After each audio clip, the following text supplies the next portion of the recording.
Billy Bob Thornton. Billy Bob Thornton. Billy Bob Thornton on the show. Billy Bob Thornton is not on today's episode. Yeah, he is. We're just going to start lying about having guest stars, and I'll just edit in clips for other things. Yeah, Billy Bob, absolutely. what'd you think of that?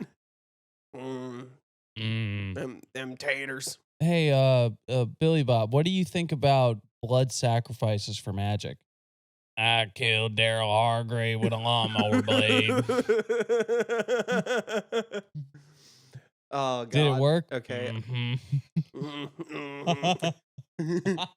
Got him with a right above the eye. Second hit, done near took his head off. In the first aeon, I was the Great Spirit. In the second aeon, men knew me as the Horned God, Pangenitor, Panphage. In the third aeon, I was the Dark One, the Devil. In the fourth aeon, men knew me not, for I am the Hidden One. In the fifth aeon, I appeared before you as Baphomet, the God before all gods, who shall endure to the end of the earth. In this new aeon, I appear to you as CMN.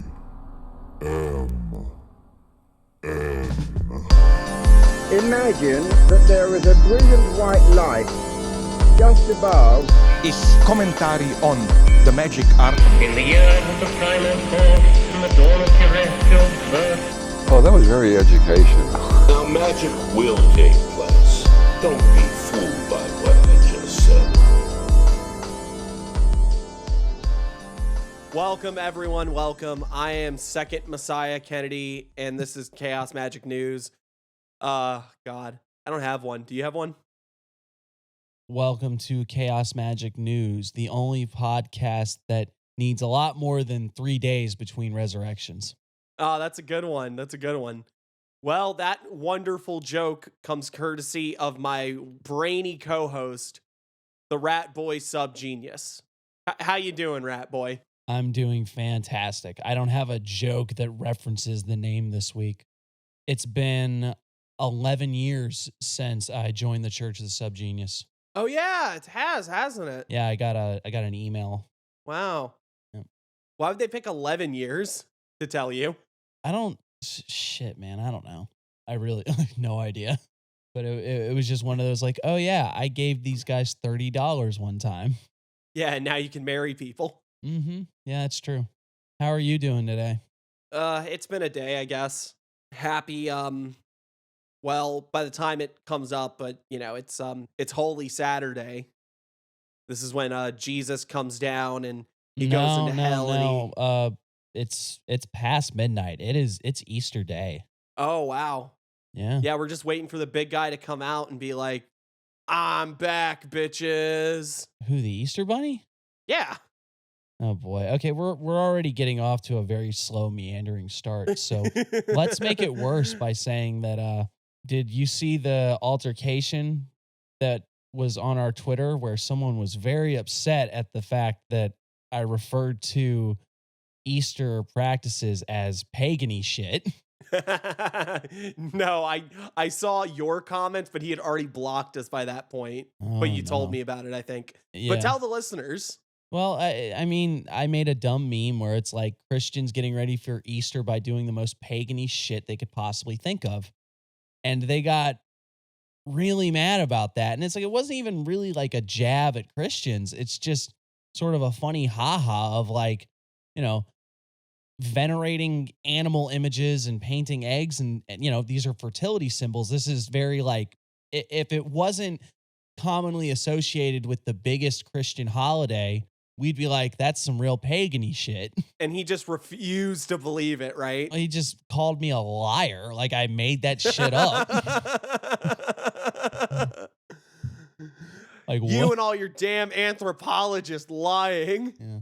We all know that Jesus told us to hide those eggs. Yeah, and I understand that that's a trite thing of like, oh yeah, what's a bunny and painting eggs got to do with Jesus? Like, I'm not the first fucker to say that, but it was like this dude was legitimately. But that makes it worse. That means he saw like he's heard that shit. You know, that's what it was. He was mad as hell and he wasn't gonna take it anymore. A lot of folks this time of year go two ways as far as spooky woo woo people. They're either the ones that are like, oh, Easter's actually a secret pagan festival, and that's why we do all of this stuff, and it comes from Eoster, that's pronounced Easter. And then the other people that get it like even further, where it's like, it's actually Ishtar, which is pronounced Easter, and they're like, no, it isn't. And that's the other camp of people that are going like, oh my God, I'm so fucking tired of hearing these lies and nonsense. You make us look like idiots, more so than we already do. Yeah. Look, man, we can make ourselves look really fucking stupid. We don't need your help. But it's also the same thing as like the St. Patrick's Day, where you get all these people lining up going like, oh, the snakes were a metaphor for druids, and St. Patrick killed all the druids with his bare hands. And it's like that. There is no historical evidence to support that, especially because like Ireland was already largely being converted before he even got there. People have these awesome headcanons for fucking holidays. It's pretty great. You gotta admire it. They're totally willing to believe whatever dumbass nonsense makes them feel better about it. Don't we all? Well, yeah, but you know what I mean. Like the pagan origins of popular holidays is like the one field where you're allowed to go like full tinfoil hat and it doesn't really affect anybody. Well, I'll go on the record and say that President's Day, that totally comes from an ancient pagan festivity of the Lithuanians, because they had a goddess who was Presenti, who her domain was discount patio furniture, and that's why President's Day always has furniture sales. Oh man, I fucking love that. Can't wait for President's Day. I'm gonna go get me a fucking table that's gonna get blown by the wind all the way down the block. That's the wrath of the goddess, because you didn't leave out a bucket of unpasteurized milk. All right. Well, on that note, Opening do we want to go discussion into part 2? The thing we were planning to talk about. We've only been going for like 5 minutes. It's okay. But you found a video you wanted to talk about, right?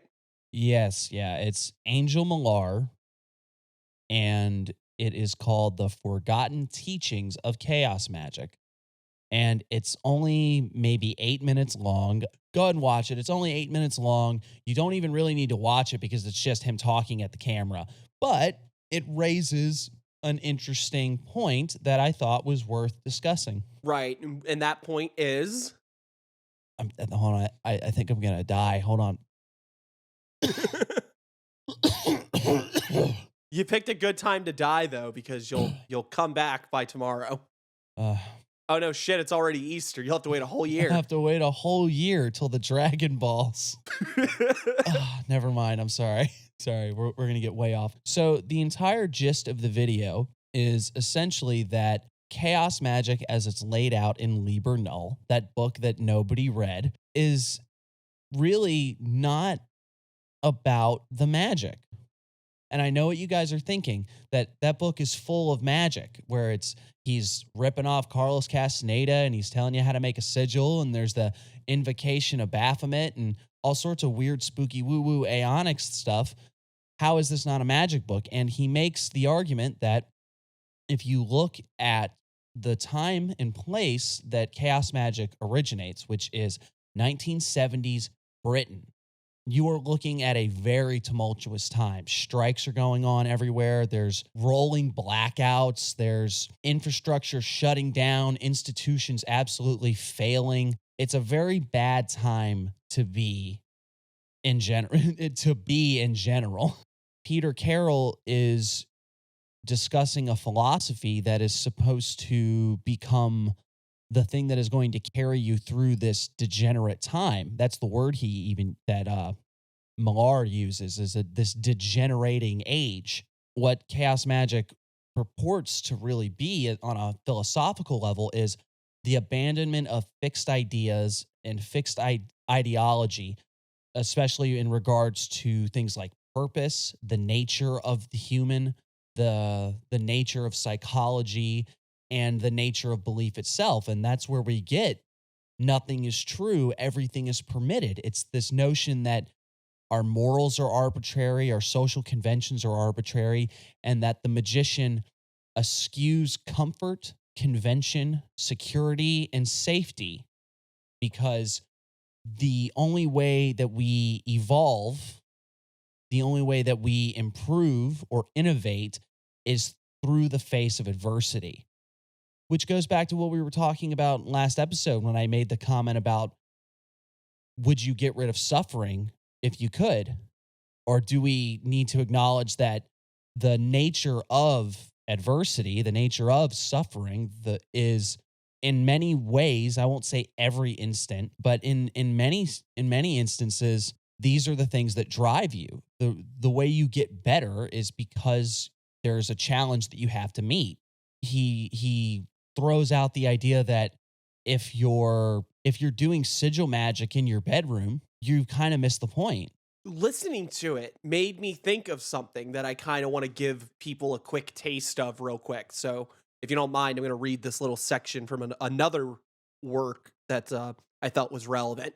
There are two factors we need to know and accept if we are to escape the pattern of moves that is forced on us and play our own higher game. First, we need to understand, as in the example of the elections, that only a small fraction of the great masses will be able to defy the mighty fictions of the times and the intimidation that emanates from them. Of course, this faction can operate in a representative role. Second, as we saw in the example of the ship, the power of the present will be insufficient to set up a resistance. These two statements contain nothing new. They are in the nature of things and will always impose themselves anew when the catastrophes announce themselves. In such situations, the initiative will always pass into the hands of a select minority who prefer danger to servitude. Interesting. Who is that? That is good old Ernest Junger, of all people. Mm-hmm. The radical conservative of post-World War II Germany. It's a little of what, like history favors the bold or something like that, you know? Well, yeah, this is from a work called The Forest Passage, which kind of lays out this philosophy of the forest rebel, essentially. And it has, I mean, to simplify it without getting too far into it, it essentially has to do with, it's a sort of radical individualism idea and the ability of someone to exist within a sort of society that is overtly oppressive and fueled by lies and all that kind of good stuff, and somehow manage to exist while simultaneously working towards their own freedom and liberation, as it were. Certainly something that we could all take to heart in this degenerate age. That's what I wanted to get at here. It's like I think this is an interesting take on Lieber Null, because partly this Angel Millar fellow is, he's not a trad, I don't think. He's not like a traditionalist, but he does have a lot of that kind of area. If you look at his other fucking videos, he's got stuff on like Gnon and traditionalism versus anti-traditionalism and stuff like that. But, you know, he's one of the Kali Yuga fanboys in a way. Yeah, and that's why I said the degenerate age again, where it's this, there is the idea of this is the bad times and that we need strong men to get us to the good times. And I don't necessarily agree with that characterization. I hate that kind of phrasing because I do think it tends to paint this weird idea that it's like, oh, this generation got soft and fucked everything up and now we need to bring people back. It's like, I just don't, you know, I don't think that's how things work. I don't think things are that simple. Yeah, it's, but we're not on the great men create good times create soft boys, and soft boys create fucked up shit. Yeah. Fucked up shit creates great men. We're not on that kind of ilk, but I do think that there's a certain amount of, you know, I mean, not to go all centrist on this or anything, but there's a certain reality to the idea of this radical individualism of being able to stand against a world that is fundamentally against you in a lot of ways. And that's something I can agree with. And that specifically, I think that while I don't have nearly as much history to go on as some people, I can look at where the world has gone just in the time that I've been alive. And I can definitely say that the world has gotten more insane. There's more information to try to understand. There's more people that are just out for your fucking blood. If not out for your blood, definitely out for your fucking money, if nothing else. Yeah, absolutely. Things are very clearly spiraling out of control, and there aren't a whole lot of meaningful group efforts that you can throw yourself into if you wanted to make the situation better. So sometimes, especially given the very limited time and resources that a lot of us have, this sort of forest rebel idea is something that we can latch onto. And then I think combined with what Liber Null is talking about, or at least the way Millar is interpreting Liber Null, this notion of chaos magic as a philosophy that you can sort of hang your hat on, and the idea of abandoning the fixed ideas about the character of man or the nature of being. This is perhaps a helpful guideline for how one can conduct themselves in the world. And you'll notice that we haven't said a single thing about magic. Right. Honestly, that's the thing that gets shied over in occultism a lot, I think. We much prefer to talk about theory and specific practices. We don't like talking about what we're actually doing, if you know what I mean. People don't like talking about what their reasons for doing magic are. Or maybe that the overall philosophy that guides their practice, perhaps. Well, I mean, those are the same things in my mind. At least okay. how I'm trying. Okay. What I meant by that is this: it's the same thing. I think for me at least, that I've been very much in the last year or so, I've been very much going back. I have been returning to Carroll, very much in the return to Freud sort of way. Yeah. Where it's like I'm trying to come back to these foundational ideas and really explore where they're leading, almost in a way of like, well, I see what modern or contemporary chaos magic looks like. How did we get to here from where we started?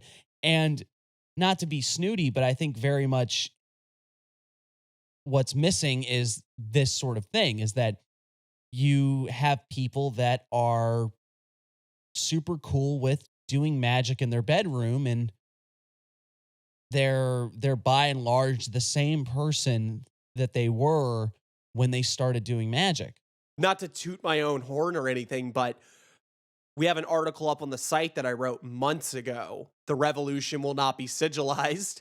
And it's about the failure of magic as political praxis. Because there's so many people that have these very hardcore ideas about using magic for societal change. And it's bunk, honestly. It's just crap.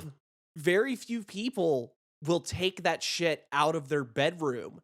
Very few people will take it offline and go live their life in accordance with this sort of maxim of nothing is true, everything is permitted.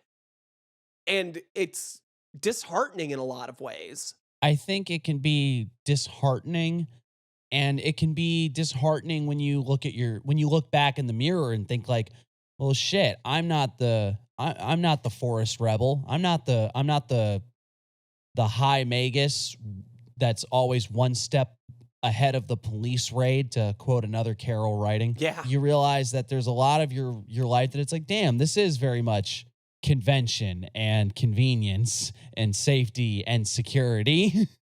Because at the end of the day, we all want to, it's like, yeah, I very much enjoy that I come home to a house with a roof and food and things like that, Yeah, I mean, I like having my little room that I have all my fucking altar shit set up in and being able to do my magic in private. I like that. Again, we run an online occult thing and have a podcast where we talk about magic. We definitely don't have room to sit here and say, you guys you're just terminally online occultist and you're terrible or anything. And it's not even going like, oh, you're all soft and afraid to be living out. Go live in the alleyways with the bums and do magic or something like that. I guess maybe the part of the issue is that I don't even know what that person looks like.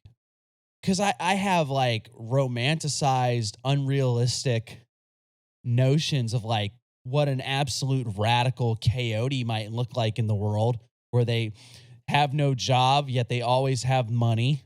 They don't live anywhere and they have no relationships. And they just move from flop house to flop house, and they disappear in an instant and reappear halfway across the world. But it's like, that's not what a real life looks like. That's not what a real human being does. And if they do, it's probably not nearly as fun as it looks. So what does it look like when somebody is truly breaking down these paradigms that have ruled their life for so long? When someone really does rise to the challenge of these things, what does that look like? And how do we define that for ourselves? Because that's really what a big part of it is that there is no singular answer. It is gonna largely depend on to what extent you can incorporate things in your life, because there's that idea of like, am I doing this because it's safe? And then if you start going like, well, I'm just not going to do anything that is centered around my safety, you're going to be dead. Like, you're literally, because like sometimes the idea is like you need to stay alive. So you don't get drunk and drive your car on the interstate at 100 miles an hour. Yeah, well, I mean, sometimes it's as simple. It's funny that we both went to a road thing. I was going to sometimes it's as simple as like listening to fucking, road signs and shit. Stop signs. What, Octagon? That's a convention. Oh, shit. This goes back to a conversation we had off the pod too, right? Where I was talking about the Plato Nietzsche inversion thing. Yeah, listeners, I'm not gonna explain this. I'm just gonna tell you that Nietzsche is an inversion of Plato, and inverting Plato is not overcoming Plato. There's your philosophy bit for the day. You can go Google shit and figure that out for yourselves. The point being, especially in chaos magic, and it comes back from a lot of other occult areas too, but chaos magic again takes the ball and runs with it. We view transgression a lot of the time as an overcoming when it's not. Like that romantic image of the coyote that you were talking about, right? This person that has no domestic existence, this person that just runs around doing whatever they want at all times in a hedonistic sort of fervor of like, oh, I can do anything because I'm the fucking grand poobah. Personified contrarianism. Yes, exactly. And that's not necessarily overcoming the world. That's not, if you live in a capitalist hellscape and you're just like, well, I live off the grid in a fucking tent somewhere, you're still living in complete reaction to capital. Right. And I think that's what we have to focus on in our work if we're going to take this idea that is being presented to us as Carol's. I don't know if we would call it Carol's idea or not. Personally, it jives with me a little bit. But if nothing else, what we need to be looking for here is an actual transcendence of these false dichotomies, of these programmed and institutionalized values and ideas that we have about what constitutes a life, what constitutes magic, what constitutes a practice, what constitutes living in the world. And if all you can do is say, well, I'm going to do the opposite of that, then clearly you haven't grasped the big picture. Is that what we're saying? That is exactly what I'm saying. And then at the same time, I think there's a very strong and tangible benefit that we could all get from really thinking about that and saying, well, what is the philosophy that dictates my practice? And if it is something akin to this chaos magic idea of belief is a tool, you are the programmer of your reality. You are fully aware of the arbitrariness of what you think. If all of those things are true, or even if some of them are true, or not even true, because nothing is true, but if those are accurate to the philosophy, then you're obligated to take that not just in your magic, but in your everyday life, and really apply it as strongly as you possibly can. Yeah, I agree. I don't want anyone to be disenchanted by this either, where they hear this and then immediately think that, like, ah, man, I've just been doing fucking baby work, jerking off on sigils, trying to get a girlfriend, and I'm a shitty magician. Not to be the AA guy or anything, but especially while I'm drinking, but acknowledging the issue is the first step, right? I mean, I can tell you flat out, the first years of doing magic for me were complete wasted years in a lot of ways, because I was just doing stuff. I hadn't taken to heart any of the real ideas that I was being presented with. Even though ostensibly I was trying to sit there and be like, oh yeah, I'm trying to alter my consciousness. I'm trying to get out of my program nature. I'm trying to change paradigms. And I recognize all my beliefs are arbitrary. And I wasn't. I was still living in the same kind of world that I was. But at this point in my life, I can say that I've done things that made absolutely no sense to anyone else, but they made sense to me because I could get out of this world where what's the easiest example for you guys? Where the normal people in your life were telling you that's not a good idea. Are you talking about when you put all that tinfoil on the walls to keep those signals out? Because that was crazy. I mean, that was insane. I don't That get was a headaches way- anymore though.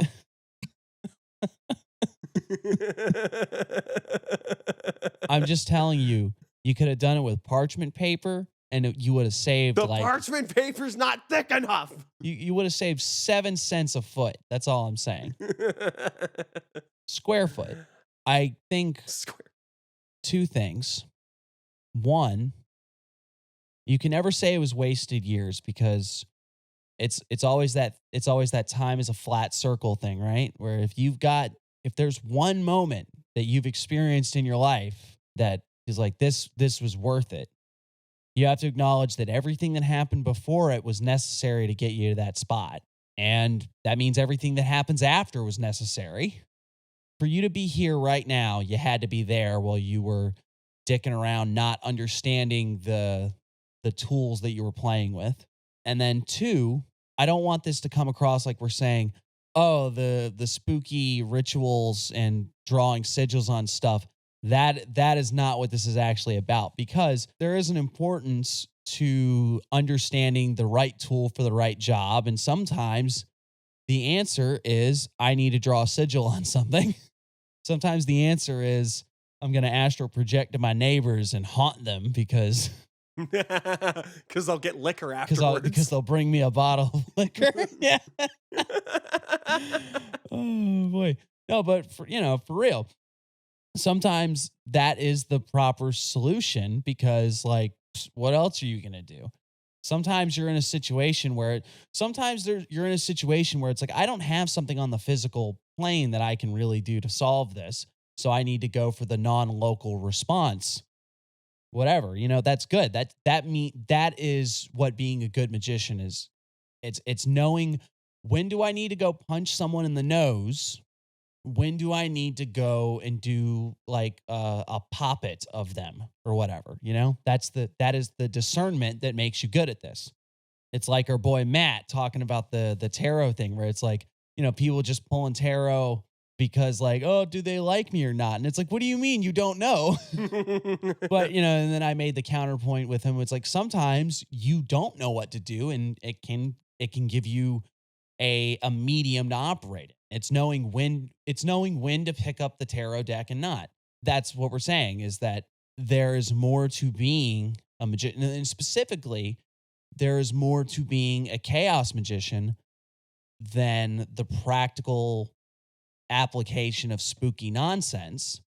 Sometimes it's the practical application of regular nonsense. Yeah, there you go. All right. And I think that would wrap up what I have to say on that.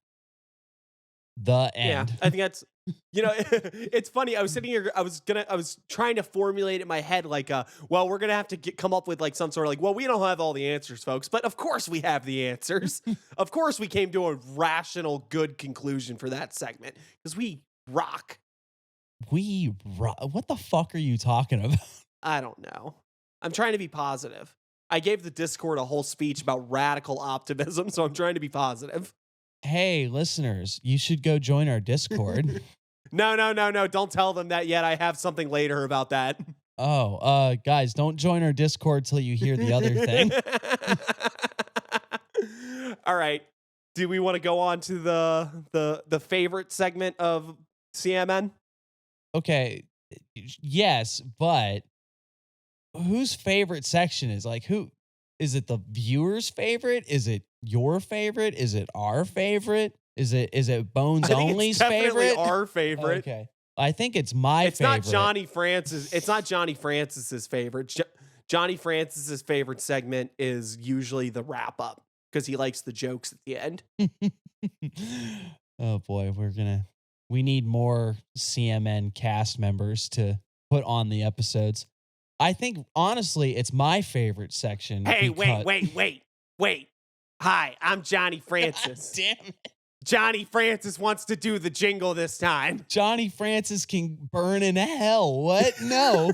I do the jingle. Johnny Francis wants to do the jingle.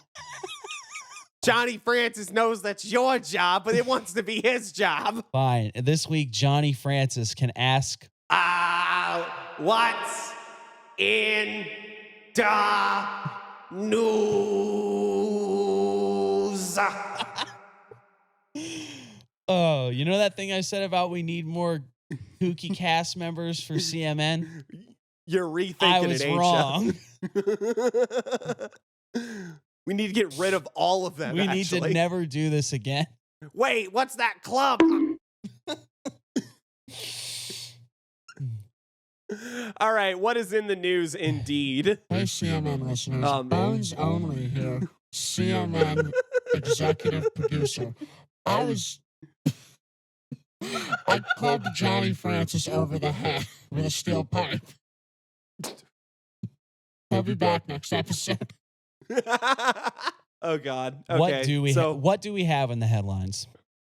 Well, let's see. First off, actually this isn't even a headline, but I just want to talk about it. Can people like calm the hell down about rainbow capitalism? Oh, the Bud Light thing? Yeah, man, like I don't fucking care in the slightest, one way or the other. Like people just show that they have no internal consistency with that shit. It's like, how you gonna sit there and love fucking Budweiser giving money to fucking Republicans all the time just because they put a rainbow on some shit? And then all the fucking people freaking out like, I'm never drinking Budweiser again because they put a rainbow on it. It's like, who the fuck cares? It's goddamn swill anyway. It's just nonsense. I'm sure you're gonna have a lot of Republican talking heads going, oh, look at all the money Budweiser lost because they put a rainbow on the can. And then quite possibly they're going to actually make more money off of this because it's going to cause so much controversy. And you're going to have shitty little liberal bangs walking around buying Bud Light because it pisses off the Republicans. It's like, oh, I'm buying, this is a spite buy. I can use capitalism to send a political message, but you can't. All you did was buy a shitty beer. You know, if nothing else, all this has shown me is that you guys have really bad taste in beer on top of that. I mean, I just don't, because it's the type of stuff that only happens with a brain that is so fevered and ready to have an opinion on things. You know, I said it before, I'll say it again. You motherfuckers going to be eating the goddamn rainbow Chick-fil-A sandwich next year. Swear to God. Without a fucking doubt. Unless DeSantis makes some legislation about it. No gay chicken sandwich. Oh, speaking of which, there is something about DeSantis I guess we can talk about. He choked on a fish bone. I wish. If only, right? He fell down a flight of stairs.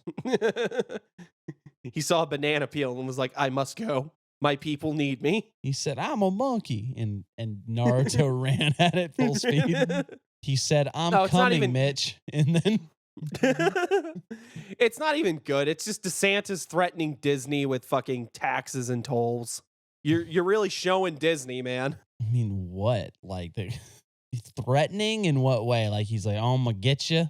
Like, I'm angry at you guys for for trying to throw your your huge amount of money around or what? I don't know. I don't know. I think it's just because Disney is this image of wokeness to all these people. So he's like, he feels like if he's just in that news talking about it, it'll make him look good, I guess. Let's see what it says. Florida's Governor Ron DeSantis has escalated his feud with Disney, threatening to impose taxes on its hotels and roads that lead to the theme park. Who the fuck cares? I mean, he's going to need those taxes and tolls because he's basically going to blast their state's economy into the ground if he keeps fucking with Disney. Yeah, for real. Disney just ripping itself out of Florida and going to like fucking Louisiana Milwaukee or some shit. Yeah, Louisiana. I don't know if Louisiana can handle Disney. Well, it's a small world, you know. Oh, that's a terrible joke. I'm sorry. Oh. Wait a minute. Hang on. In February, Mr. DeSantis signed a bill subjecting the company to more layers of oversight through a 5-member state-appointed board. But last week, the new board said its powers had been stymied by a last-minute agreement that gives the entertainment giant almost total control over development in the district in perpetuity or until 21 years after the death of the last survivor of the descendants of King Charles III, King of England. What?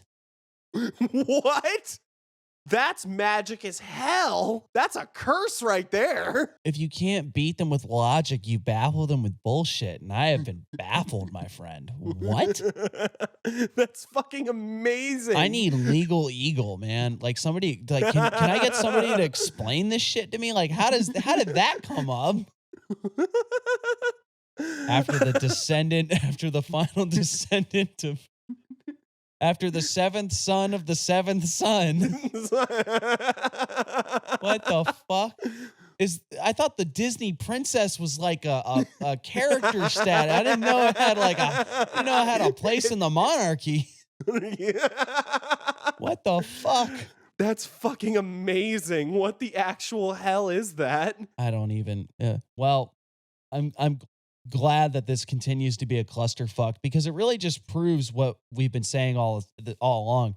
Disney is a horrible corporation and they basically own America. They can do whatever they want.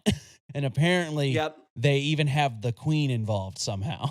It's just Walt Disney's frozen head next to the body of the Queen. Sewed onto the body of the Queen. Queen Walt the First.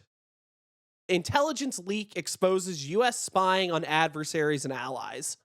Yep, sucks to suck. Are you fucking surprised? On Saturday, as U.S. officials and their foreign allies scrambled to understand how dozens of classified intelligence documents had ended up on the internet, they were stunned and occasionally infuriated. Yeah, exactly. Right. It's like, what do you mean? You guys be losing classified documents left and right. Like, that's what's been for like the last 2 years. Biden leaving the bank going, I was reading the newspaper and I must have left the documents in the newspaper. And old man Potters picked him up. Oh, man. Oh, yeah. And they're from the Pentagon. So, yeah, they're definitely. Well, they probably leaked through that giant hole that somebody put in the wall. What if they just never repaired that? 22 years of a draft in the Pentagon. Like, damn it, they keep cutting our funding. Well, I'm not fixing the hole. Well, we lost that $6 billion in that audit, and they just said, all right, you cut off. It's okay, listeners. We all know actually that when they blasted a hole through the wall of the Pentagon, it actually released an archdemon that had been imprisoned in the 5-sided castle. And that's why everything's fucked. Because that demon became Ron DeSantis. Oh, man. Okay, what else do we have? I don't know. I wish I could. Any politician you don't like, just insinuate that they are the demon that escaped from the Pentagon. It can even be multiple politicians at once. You could say it's Ted Cruz and AOC. Get bipartisan with it. We could talk about Tennessee expelling their Democratic statesman for protesting the Second Amendment stuff. Yeah. I mean, quite frankly, it's this type of behavior is only going to become more brazen and more common, where they're going to look for any excuse to throw out whatever party is in control. Whatever party is in the minority is going to get thrown out because, hey, we can vote to expel you and we'll do whatever kind of cockamamie reasoning behind We'll it come that we up can. with a reason. Yeah, Yeah. we'll find a reason. And then that you're just going to end up with like red state, blue state, and no in between. You're going to just be increasingly polarized, and it's just going to keep happening. Yeah. I don't know how else to put it, is that it's basically we don't have any checks and balances, and there's no sense of fair play amongst these people anymore. It's just shitty power grab after shitty power grab. And I very much feel that this is a response to like, oh, well, you're going to arrest our former president. We're going to start expelling members. Not that this was literally a response, but like, it's very much like this is the logical escalation of these kinds of things, where it's like each party is more and more comfortable with just tossing somebody out to keep them from being a thorn in their side. That's what we were talking about with the Trump indictment, right? Where it's just going to turn into every time a president leaves office, they're going to be like throwing him in jail for something. Every time or at least trying to. Every time a president leaves their house after they're going to leave some documents in the prison cell. after dropping a stack of documents. Former Tennessee State Representative Justin Jones, the youngest of two black lawmakers expelled from the Republican-controlled State House of Representatives, spoke in an interview with ABC News. Jones slammed Republicans for their partisan vote and described the unprecedented moving as a lynching of democracy. I believe that this whole process has been unconstitutional, Jones said, calling the GOP lawmakers out by name for what he believes was racially motivated political action. These are crimes against democracy happening in Tennessee, being led by House Speaker Cameron Sexton. They killed democracy in Tennessee. Their action was meant to intimidate. It was meant to humiliate. But what it did was put the state of Tennessee on trial for the world to see. Yeah. We broke House rules, but we were obedient to our oath, Jones said. I think what we did was the only human response to a community grieving. And that's going to be the line there, right? There, it's like, oh, well, they broke the rule. And it's like, my understanding of the situation is what they were doing was tame at best. You can find footage of other countries' parliaments and congresses where they get in fistfights on the floor and everybody goes back to work later. So it's like, sometimes, I just think that they're going to use this as the justification of, oh, they broke the rule. But really, it was just they got too loud and too uppity. And they're looking for a reason to oust members of the party that they're in opposition to, because this is a game of blatant hypocrisy and power grabbing. I mean, he's absolutely right. Although I'll say that democracy's been dead for at least a decade now. Well, and that's my problem with this, right? Because I don't think that either of these parties represent legitimate democracy in any sort of way. Oh yeah, they're both demons. And this is all just posturing and bullshit. It's like even if Representative Jones was in the moral right by some standards, it's like I don't fucking think that shit matters in the slightest, because you're part of a bullshit entity. You're part of the Democratic egregore that's just nonsense peddling, pretending to be progressive, watching America die on life support fuckers. Yeah, and ultimately that's the problem, where it's like if you thought that this was anything more than pageantry, it'd be different. But yeah, exactly. It's like I don't believe in any of these people. But again, we're very cynical and like, democracy's already dead. So I'm sure other people might disagree with us, and they're more than welcome to.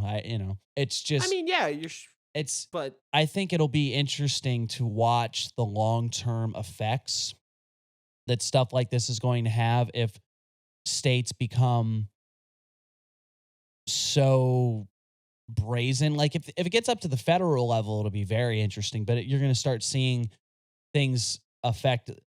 If you see things like this hitting state legislatures, it's going to be interesting to see where the states go. I'm honestly expecting a lot of states to end up right down the fucking toilet. Florida, I feel like, is on the fast track to becoming a fucking hellhole. Some people would probably argue that it already is.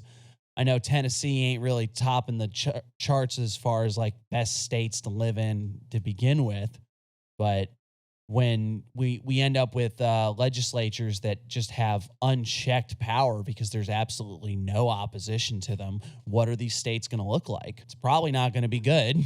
It's going to be more DeSantis blogger registration. Yeah. And you're going to have to show your fucking dick before you walk into a bathroom. Oh, hey, but remember, we have a system of checks and balances in this country. We have different branches of government.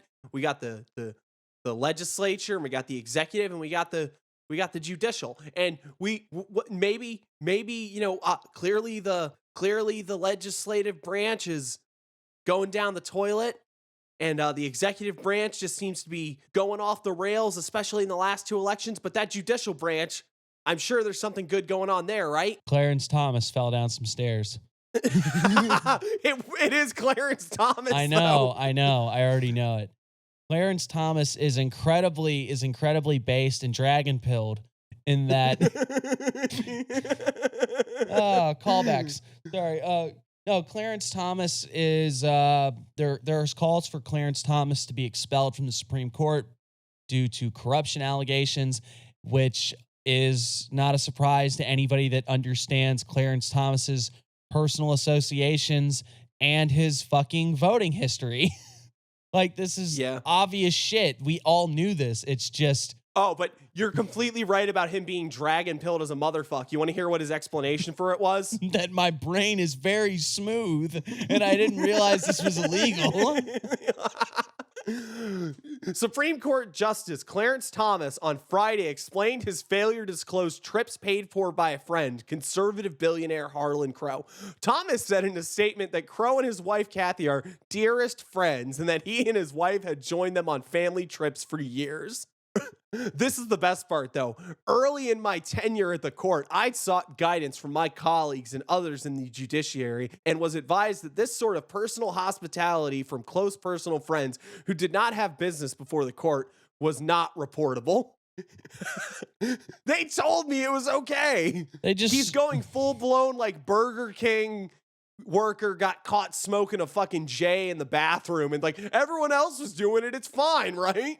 Look, all I'm saying is that if you go into the Supreme Court, you don't want foot fungus on your lettuce, but that might be what you get.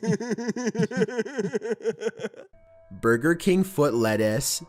I love this. It's like, look, man, some people, they go out with their friends and they buy them dinner. My friends buy me a massive trip across the world. Yeah, he just said, hey, Clary, here's the keys. That's to what the, he calls me. Yeah, here's the keys to the private jet. Just take your wife down to the Poconos. Don't worry about it. Send me the bill.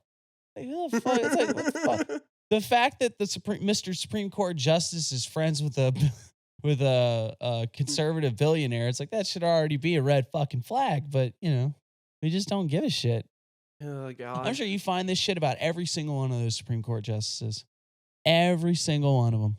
Oh, actually, I can relate this back to the opening discussion too, because one of the keys of these sort of ages is that you lose faith in the common religion. But the other thing is that you lose faith in the institutions. And we have talked about that since probably the first fucking episode. No faith in institutions. Does anybody trust a single one of these bastards on the Supreme Court? If you do, You're not a KO. Yeah, you're not. I'm sorry, you're fucking not. You're banned from Chaos Magic. Oh, man. All right. Well, trying to get away from some American news because not everyone's American here. Who's not American that's here right now?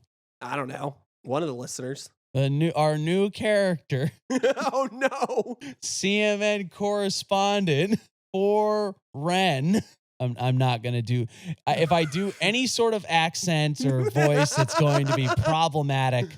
So, hi, I'm CMN correspondent for Ren, and I am here to deliver the international headlines. which I will do now. What are the headlines? Let's see. Zimbabwe opposition tweet case fuels poll crackdown fears. CCC spokesperson Fadzaia Mahari convicted over tweet as ZANU PF accused of curbing free speech. One of Zimbabwe's most vocal opposition politicians, name that I will butcher if I try to pronounce it again, has narrowly avoided a prison sentence after being convicted of communicating falsehoods in 2021. The verdict has stoked fears of a brutal state clampdown on freedom of expression before this summer's general election.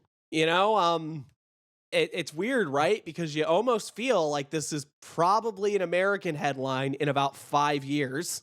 Not even 5 months. We got an election coming. Oh, yeah.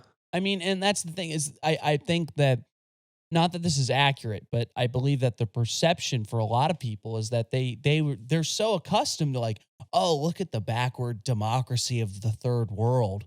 And it's like, brother, look outside. We've got the exact same issues. Like it should go without saying that free speech is the cornerstone of any sort of democratic society.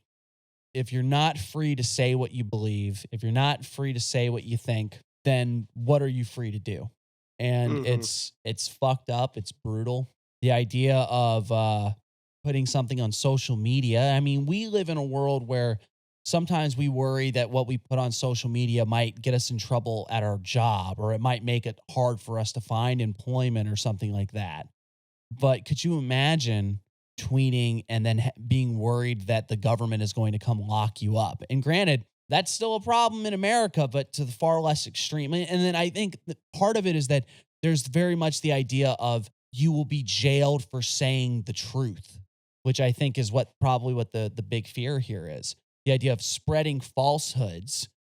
And what that means is like, what do they define a falsehood as? What the state disagrees with.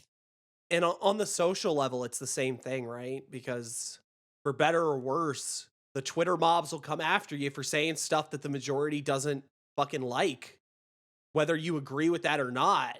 Whether you agree with the sentiment or not, the fact that you'll be hounded and doxxed and thrown into fucking complete disarray for saying shit probably isn't the best kind of world to live in. Just saying.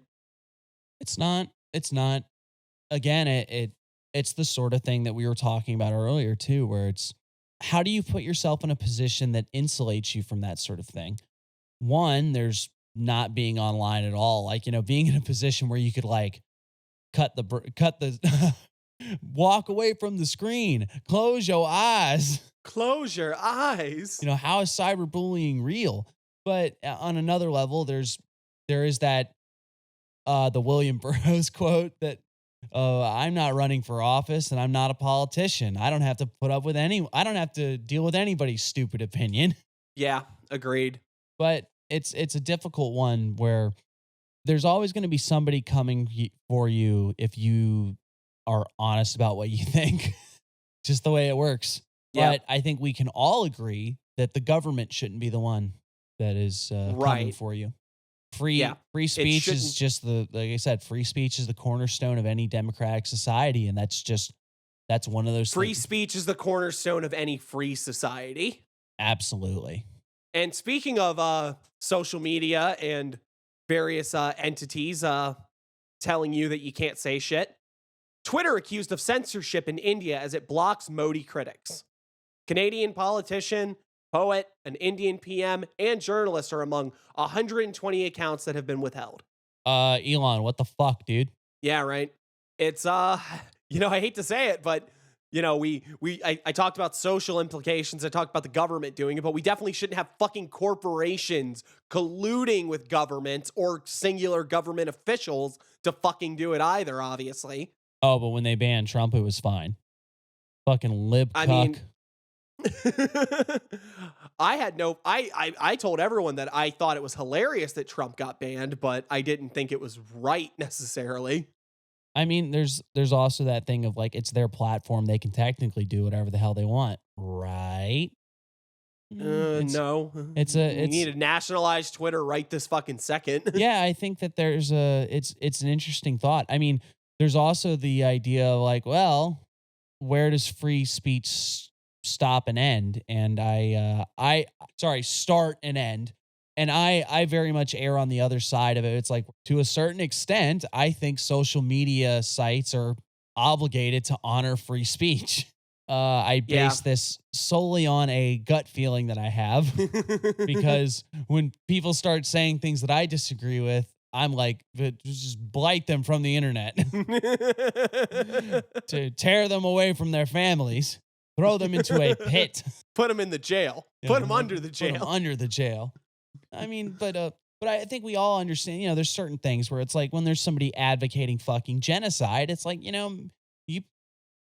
fuck you. You shouldn't be able to say that's a really fucked up idea, but it's but it's always a very dicey line, It's always but I tend to err far more on the side of libertine ideals of I don't care if it's your website. You should have a good sense of what freedom of speech should look like. And that also goes back to the thing of like, oh, you can collude with the government to censor critics, but you can't get the fucking neo-Nazis off your site? What the hell? Yeah, you can't get the stalkers that are DMing people fucking crazy goddamn shit. I don't know, man. I said nationalize Twitter, but then now that I'm thinking about it, that's a problem too, because then it's just the government has Twitter, and that's probably going to be just as bad. I don't know. Maybe some form of decentralized social media should come out, but increasingly we live in a world where that seems less and less possible. It'll just be fucking crypto bros making social media. One more headline and then we'll go to the next segment. Well, hold on. Let's check with our foreign correspondent. For Ren, what do you think? One more headline? Absolutely. Thank you for having me on the show. Anytime. He's not getting paid. He knows that, right? Well, now he left. Oh. Well, thanks. You're chasing off all of our help. Damn. I told Johnny Francis he wasn't getting paid, and he was like, I do this for the love. And he got beat over the head with a steel pipe. So, like... Yeah, he's on the ground right now. It's kind of... He's twitching a lot. Well, normally this is our... Wait, didn't we change it? Because it was the parrot headline, and then we became... It turned into what? What was the other one we made it? It's the dragon-pilled headline. The dragon-pilled headline. Well, we're going to change it again this week. This is going to be the Easter Bunny headline. Go on. Philippines hold bloody crucifixions on Good Friday despite Catholic Church objection. What the absolute fuck? I thought it was going to be like a silly, goofy, funny headline. What, they're crucifying? Why? What? Okay, see, I know what this is, so I wasn't freaked out about it. But in hindsight, that is not the best way to phrase that headline. They're just straight up like, Philippines crucifying people, even though the Catholic Church is like, maybe don't do that. No. This is a tradition where people volunteer to be like crucified, quote unquote. And they do it in a way that it doesn't kill you, obviously, but they like nail you through the hands and they tie you up so you don't like actually die on the cross and stuff. But they do it. It's a tradition. Now we've come full circle where we've said, all right, convention is not good. Tradition is something that you shouldn't hold yourself to, but also security and safety aren't things you should hold yourself to. And this tradition is incredibly dangerous. So, Oh, and it also has a respected institution telling you not to. God, so mixed. You're Sophie in my choice. So is the idea of it's a volunteer so that you can know the pain of Christ? Yeah. 8 motherfuckers got nailed to some crosses. Okay, you can't all be Jesus, all right? Fine. You know what? You see, here's the problem, though. What they're missing is that you shouldn't be able to volunteer. You should have one of your friends sign you up for money to get the real Jesus experience. I was out drinking with my boys, and then Joey sold me out to the Philippines for a sock of 30 nickels. Now I'm getting nailed to a piece of wood. What the? In the worst kind of way, Oh God. Villagers dressed as Roman centurions later hammered 4-inch stainless steel nails through 8 men's palms and feet. Holy shit, they're cosplaying while they do this? I know, right? Is this LARPing or is this genuine religious practice, I guess is the question. Oh my God. They go the full gamut, man. They carry the crosses. They're all barefoot. They're whipped with sharp bamboo sticks. I don't know if that's period. I don't know if they had bamboo in the Middle East at the time. I am not a biblical scholar, but I'm going to go out on a limb and say that the bamboo probably didn't show up until after the resurrection. I think the Holy Spirit brought it. Oh, wow. While on the cross, one of them said he prayed for God to end the COVID-19 virus and Russia's invasion of Ukraine. There we go. There's the magical angle.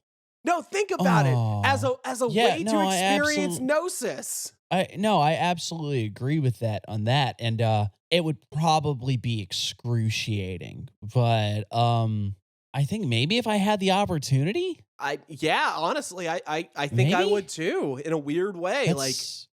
It would Are we nuts? Are we absolutely out of our minds? We're disregarding safety and comfort because we're real chaotes. That's what I learned from a video. That would be. That's what I learned from a YouTube video. All right, sweetie.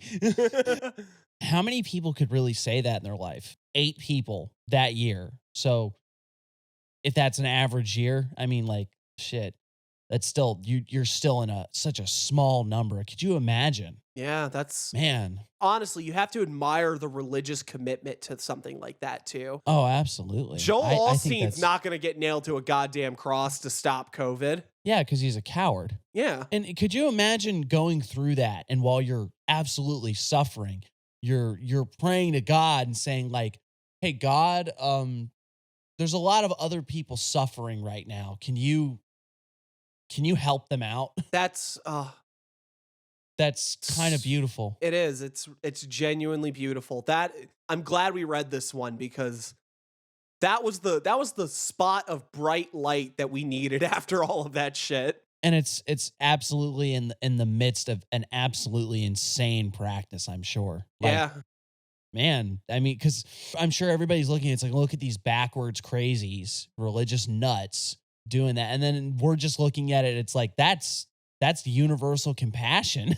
Yeah, that is being a Christ right there. Yeah, absolutely. Listeners, go into your backyard. Get a plank of wood. You still have time. Easter isn't until the sun comes up. Thank God this is going out after Easter. All right, here. How about this? All right, there's no sense of both of us being crucified. How about I get crucified and you just carry the cross for me for a minute? You know, where he had oh God, what's his name? Who's the guy that carried the cross for Jesus for the little bit? I don't remember. Well, you can just carry the cross for me for a minute. No, then, I'm gonna be a centurion and I'm gonna hit you with the bamboo stick. Well, actually, that is the only question, is that because if it doesn't end with you getting jabbed in the side by a spear, does it count? You didn't go the full Monty. Man, that's forgive us, Father. We know not what we do. Honestly, that is kind of beautiful, and thank God we have that to go out on. Yeah, that's a great one. That really is just a fascinating and oddly heartwarming. Who knew all it took was a Filipino man being nailed to a cross to give us some hope? Jesus, we are fucking nuts. We're terrible people. So, on to the next segment, and here's where we get to talk about the Discord. We have a Discord. Yeah. We have a Discord, and we have some really lovely, lovely listeners and lovely people in there. And something that we have been talking about for like the last week or so is AI. I thought we were talking about Al this whole time. I'm Al. Hi. No characters. No more characters. No more cast members. No. Yeah, we've been talking about using AI for magical work, and it's really good because I know that me and the rat boy over there are not we're not big AI people. I don't know if I've ranted to the listeners about my own feelings about AI before, but I'm a big fan of a certain Mr. Herbert Dreyfus, who wrote the ultimate critique of AI back in the 70s, a book called What Computers Can't Do. Play soccer. Exactly. Like, yes, but no. Yeah, but there's more to it than that. There's a little more going on. Yeah, but AI is super prevalent right now, and I know just from our Discord, a lot of people are using it for very interesting things magically. The problem is, right, is that there's AI and then there's AI. You know what I mean? Oh, well, yeah. Like That's the ultimate issue for me, at least. It's like what you're talking about is a program that learns a large and this is where I show my huge ignorance to what I'm actually talking about. But basically, what you've got is machine learning, where something understands a set of rules and parameters and just gets better at acting in accordance with those, right? That is not the same as like a thinky cognizant thing. And there's an interview coming up where a certain somebody who I will name in a later date makes a compelling argument against what I just said, that there's particularly, at least in my interpretation of what they were saying, is that there's very many different types of cognition. So just because something doesn't fit the human parameters of cognition doesn't mean that it isn't an artificial intelligence. But generally, when people talk about AI, or especially when the ideas first became popular, and particularly the type of AI that Herbert Dreyfus is arguing against, is a machine that thinks like a person. Right, and we don't have that. Yeah, and arguably we will never have that. Exactly. What most AI is sort of working on now is the large language model, which I won't bore you all with the scientific details. It's neural networking with lots of parameters, and it still doesn't get around what Dreyfus called the frame problem. The way they were trying to make AI in the 70s was essentially that if we just program it in to be able to take into account all of these different parameters, we will eventually get something that replicates the human mind, because the view is that the human mind is something that has representational content and intentionality, and it functions off of being able to manipulate these representations to exist in the world. Short version. Ain't that cute? But it's wrong. Isn't that cute? But it's wrong! I'm going to put that clip in. Yeah, and we will, if you want to hear us argue about Heidegger and all that shit, go somewhere else, because it's too late for us to do that right now. It's like 3 a.m. So, all of that being I thought you were going to say it's too late for us. We're already in the fold. Oh, God. Sorry. Run, save yourself. At any rate, though, AI, as it's presented now with all of our lovely things like Chat GPT and all the various AI image generators, is being used to do some interesting stuff magically, though. I've seen people using it to make sigils. I've seen people using it to make strange magical symbols. I've seen people using it for various artworks that have magical intent. That's really cool. Someone creating today, grimoires. Yeah, creating whole grimoires. In fact, let's go right to that thing, because it's our favorite people to write articles. The best people on the net. You gotta love them. It's fucking Vice News. Yep. Oh, it actually is Vice. It really is no. Vice. Yep. Oh no. They have an article that went up. Oh wow, this is a whole year old at this point. It's called "This Mystical Book was co-authored by a disturbingly realistic AI." Holy shit! This is about the. I didn't read this article ahead of time. Wait, who's it? Is it? Yeah. Then no, leave it alone. We'll talk about this later when we have them on the show. We got an interview, and then I'm going to get them to come on an episode, and it's going to be fantastic. Okay. I didn't realize they got on Vice. Why the fuck are they talking to us? You hit the big time. Although that's great, because now I know an occultist that actually talked to Vice.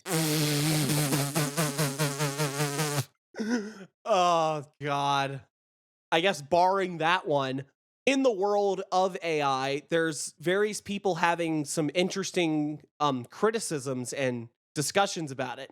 Oddly enough, this is from IoT World Today, but not that IoT. Wait, what does IoT stand for in this instance? This is Internet of Things. Wait. Things? Yeah.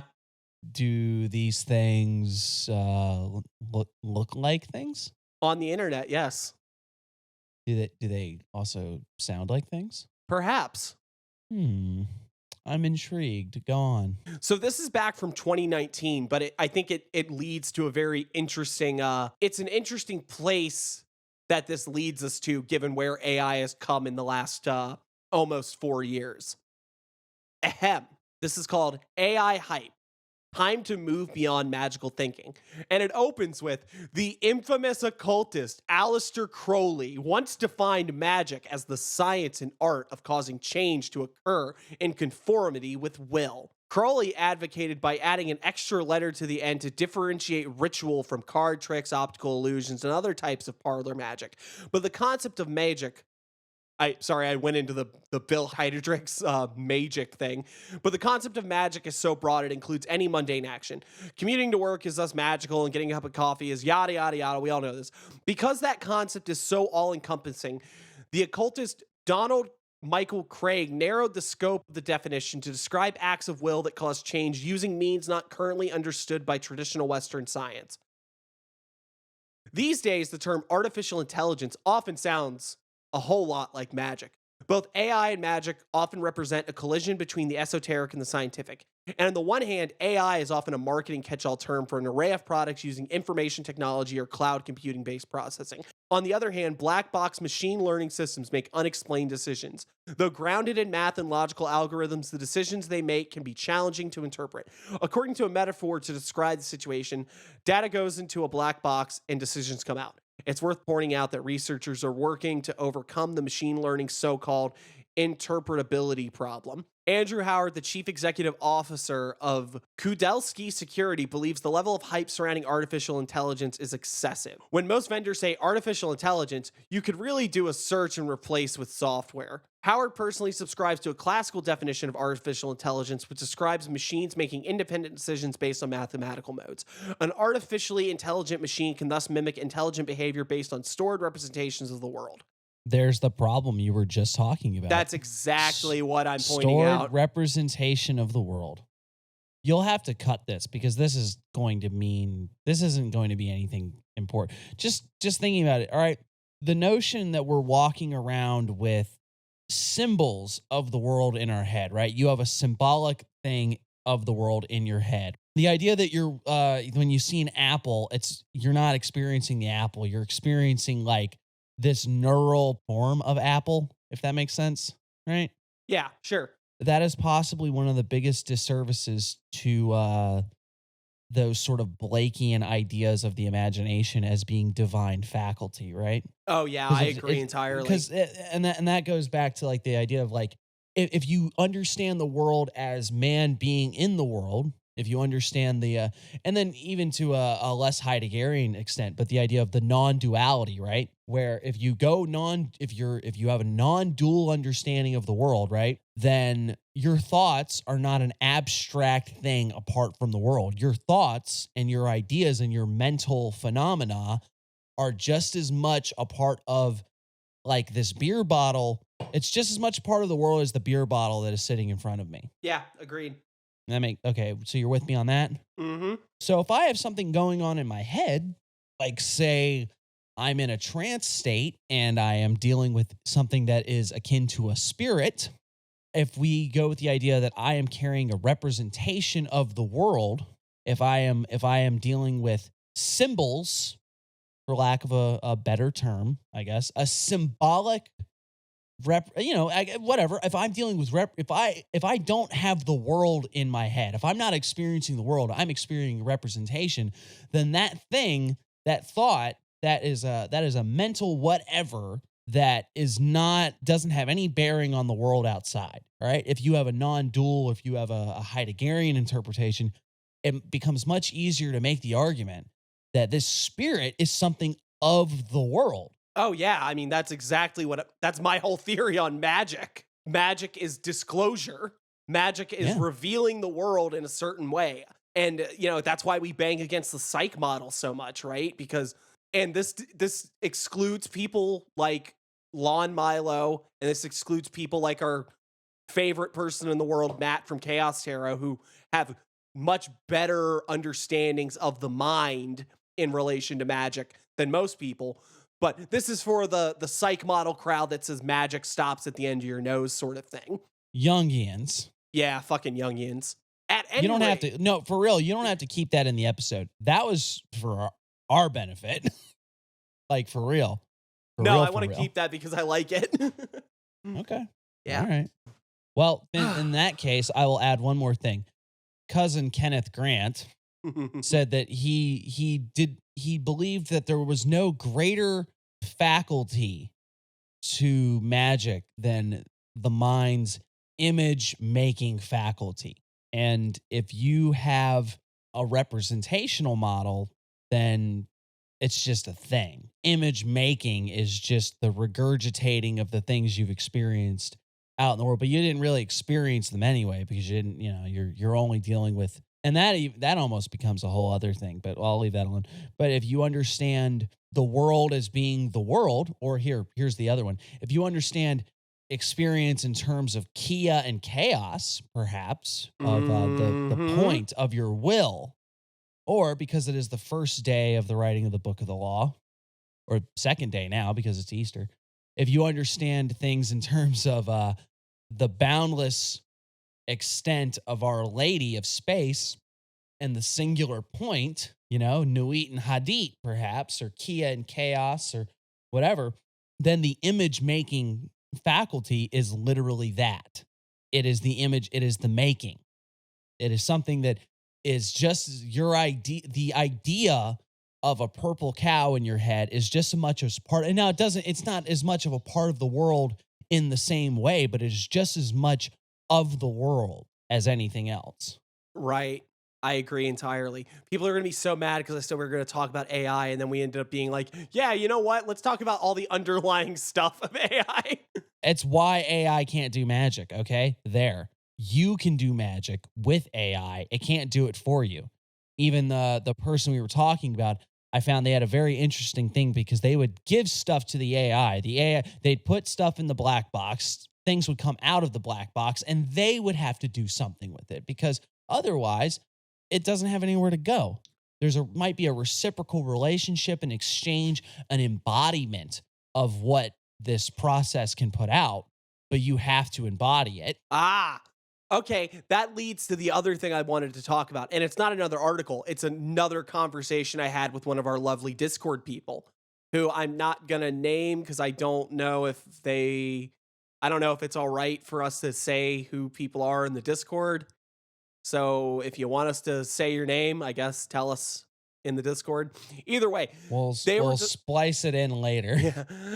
They were telling me that there's a program that you can ask it a question and it will give you a tarot reading. And not just like, oh, here are the cards. It gives you a full-on interpretation in relation to the question that you asked. And they showed me an example of it. I haven't gotten to play with it yet, but I'm really fascinated by this idea because in a certain sense, it should work, right? Because in theory, if you understand what tarot cards represent symbolically, you know what they mean. So an AI should be able to do that, right? In theory. In theory. In practice. In practice, I don't know. They claim that it's been very spot on with its reading so far. Counterpoint, there was an interesting experiment in which they took a group of people and said, you are going to be counselors for these people, but you're not going to answer anything except with yes or no. You're not going to say anything else. You can only say yes and no. And these people would come in telling them all these sorts of problems, and they'd only get a yes or a no out of every single thing that they said. And it was like multiple yeses and multiple nos. It wasn't like they just said, all right, here's 35 minutes of me talking about my issue with my mother, and then you're just going to be like, yes. Basically, because of the human interpretive quality, they were able to parse out something meaningful and helpful out of those yeses and nos, even if they were at random. Well, there you go. That goes back to the fucking Carl Jung thing, doesn't it? The riding the train, looking at the signs in a language that you don't know and getting something meaningful out of it. So if you got an AI that can throw out associations and ideas of cards and give an interpretation, now great. Now your brain is going to fill in the blanks all the easier, and it's going to say that the robot did it and not your brain's ability to assemble disparate information. Yeah, that's a good one. I like that. I guess to round off the AI talk, how do we feel about AI generated sigils? I've gotten sigils from tire marks on a road before, so like, who am I to judge? If they work for you, they work for you. Yeah, going back to the simple answer of results. And I'm with you there. One of the most profound sigils I've had for the last year is a smudge that was on the vehicle I drive for work. And I looked at it and I'm like, that looks like something. So I took it and I took a picture of it and then I redrew it, and I've been using it for the last year. Now, here's my problem with that, right? Is that when stuff like that happens to me, I try to do like a process to figure out what the hell this thing is about. And sometimes it's like nothing. It's like sometimes, okay, this was just a smudge, that sort of thing. And then sometimes I can get something interesting out of it, whether it's actually there or not, whether I'm imposing something on it. That's an argument to be made or a discussion to be had. For me, at least, the interesting idea of these AI generated sigils is like, what if like a random one shows up in a piece of art, and then it's like, all right, I'm going to fire off that sigil. And then it was like, oh no, this was a sigil for the Archon Demon Bug Room. I shouldn't have played God with the laptop. But like, I guess if it's just like, make me a sigil to get a pepperoni pizza delivered to my door, and then it pumps out a symbol, then like, fuck it, who cares? Like, I just enjoy the tactile experience of sitting there and making a sigil. We talked about that when we had Matt on for that one episode.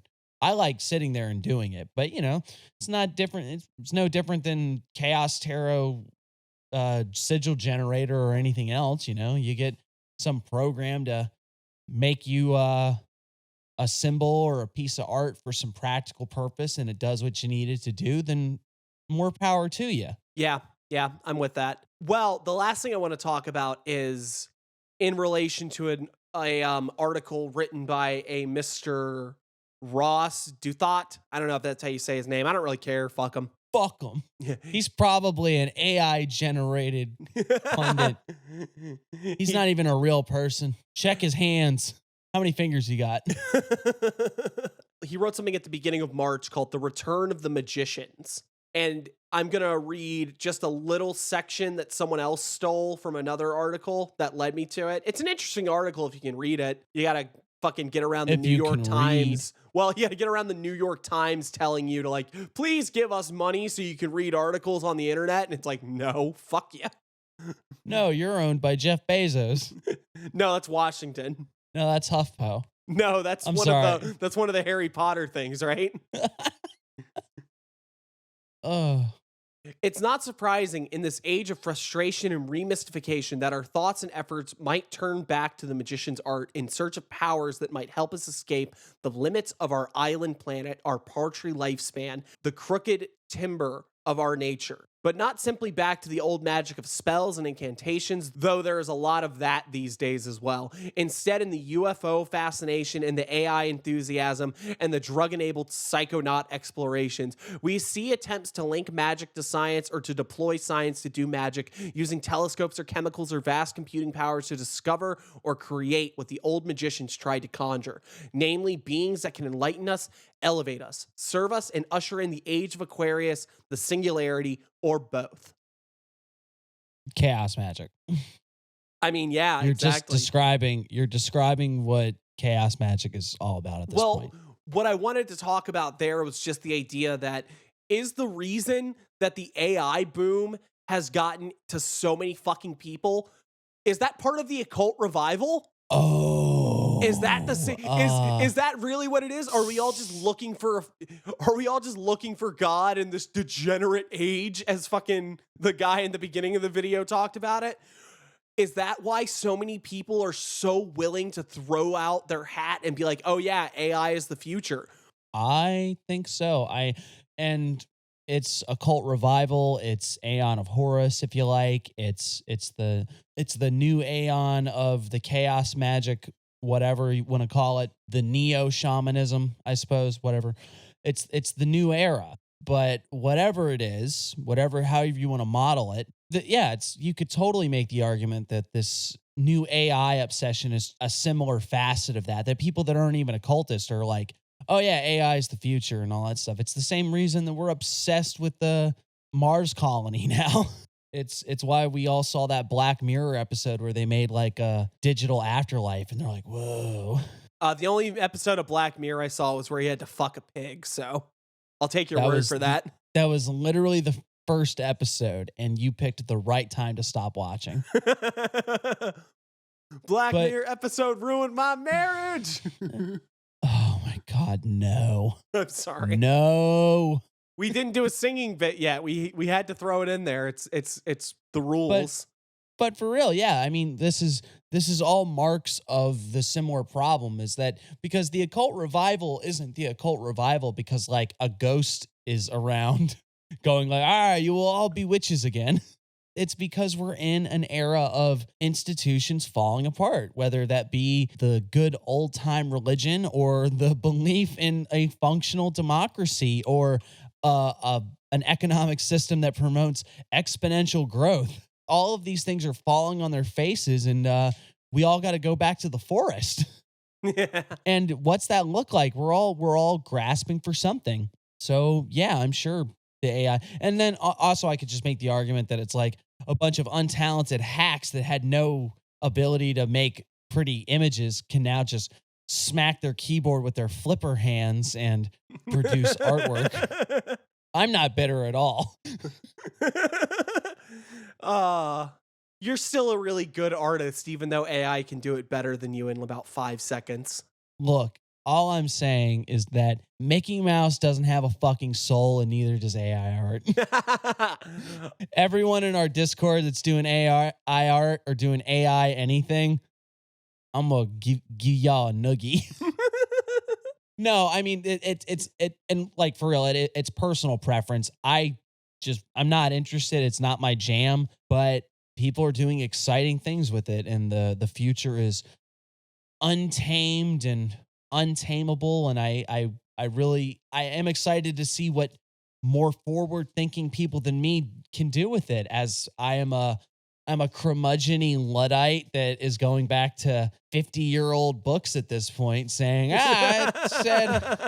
it said this about the Kia, my Kia Soul that I still owe $4,500 on. Okay, the last thing I want to say, I did experiment with ChatGPT, right? I tried to get it to write me a ritual, and I did everything I could to try to get this thing to write me a ritual, and it only told me one thing. It said, put your left foot in, and then take your left foot out. Put your left foot in, and then you shake it all about. You do the hokey pokey, and you turn yourself around. That's what it's all about. ChatGPT told me that occult rituals are very dangerous, and it could not do it because of its, fucking Isaac Asimov. Due to my strong personal convictions, this chatbot cannot endorse a belief in the occult. Oh, man. Is that another joke just for me? I think most people, I don't even say most people, I'm sure enough people will get that joke. All right. God. I love me some Lemon Demon. Well, that's already a reference to something else. So, but that's what I always think of when I hear it. Well, I guess we've reached that point again for the nice palate cleanser of the episode. How goes the work? Nothing as exciting as last episode where I go, I had an exciting victory. But I'm trying to do some exploration of my mental emotional landscape, I guess. The sort of like there's some divinatory practice that I'm doing again with the sort of trance work thing. I'm actually coming up on the close of that section, so I'll be able to get to the next one pretty soon, which will be cool.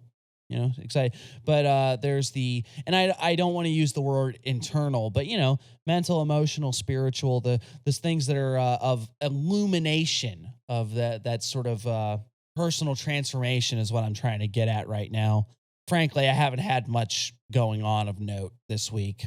Still, you're doing something, and you came on the cusp of a really great victory after you snatched victory from the jaws of defeat. So they can't all be exciting weeks, right? Oh yeah. And then I guess the one thing I could say about that is that the minute that I reoriented, where it was like, all right, I want to just, you know, I went from like being pissy and like I want something, you know, I want you to get a rock in your shoe, where I was like, I want to fix this situation. It happened almost immediately. So maybe that's sort of the thing too, is that I guess maybe a little true will sort of thing, where it's like, you know, figure out what you really want out of the situation. It's very easy to become blinded by rage or indignant nonsense, where it's like, I want you to sprain your ankle, you fucking bitch.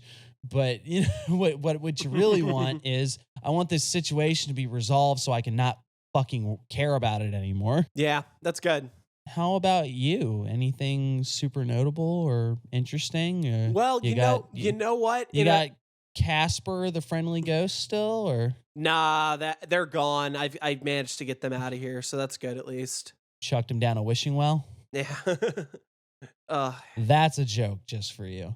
You're so wonderful, and I fucking love you. In a similar vein, right? I did a ritual to Thoth for Bofa? Bofa. I did a ritual to Thoth. You know, your typical. I needed a serpent's tongue, is what I needed, because I was trying to influence someone via text. Too late. I mean, you charming devil. I don't come across as well in the professional landscape as I do on this podcast. I sort of monkey's pawed myself in a way, but in a similar way that you were just reflecting on, with the idea of, you know, what do you really want? So I did this ritual, and I specifically made a point to bring me the result desired to accomplish my true will. And after doing it, I did a little bit of research. You know what? I'll just lay it out there. I was trying to get a new job, right? And someone's like, "Hey, get me your resume. I'll get it over to this person for you." And I got it to him. It was fine and stuff. And afterwards, I started thinking about the situation, and I looked into some things, and I realized, you know what? I don't actually want this job, even if I got it. Like, this is not gonna work. Right. So. Fuck it. So I might have gotten what I wanted, but I also might have double talked myself into, well, you know what? You really don't actually want this now, do you? It's not really going to do you a whole lot of good. You gotta know what you actually want out of life. And if something looks really good and shiny for a moment, and you realize afterwards that you don't want it, then you waste a little bit of time, but at least you know where you're going from there. A great message. So, for all those listeners out there, just remember to drink some water and wash your ass. Keep some sunshine on your face. Yeah. But no, for real, as far as your practice goes, it's always good to not let yourself be swept up in the moment sometimes to take an actual good long look of like, what is my real desired goal? Like, what do I actually want out of this? Because very often, if your aim isn't true, then you're bound to, of course you're going to miss. It's like you have the conscious hand that you can direct, and then you have the unconscious hand, and it's like that unconscious hand knows where it needs to go. You just have to let the conscious hand be lined up with it properly. Otherwise, you're going to have arrows pulling it into your dog and your grandma. Yeah. And nothing hurts more than aiming for something and hitting it and then realizing that, oh shit, that wasn't what I wanted to hit. Yeah. Absolutely. Yep. And I guess with that, this has been Chaos Magic News. The only podcast to be made by completely AI generated fake cast members. My head. Why is it? Get back on the ground, Johnny. As always, if you find yourself living in a degenerate Kali Yuga and you feel your only option is to succumb to the horrifying nature of the robotic singularity that has overtaken you and your personality, at least you can get a couple yucks out of us. And you can get a couple of those yucks at chaosmagicnews.com, where we'll have links to the pod, exciting interviews, and interesting articles for your perusal. And if you'd like to follow us on social media, we're on Facebook, Instagram, and Twitter. And we also have a Discord server that we've mentioned multiple times. And if you're just interested in seeing more of the pod, be sure to check us out on Podvine, RSS, Spotify. You know the deal. Yep. And with that, Rat Boy Subgenius, would you like the last word? I think most AI generated artwork is really fucking ugly. I don't know why. They just do. All right, folks. We'll see you next time. Thanks for listening. Bye-bye.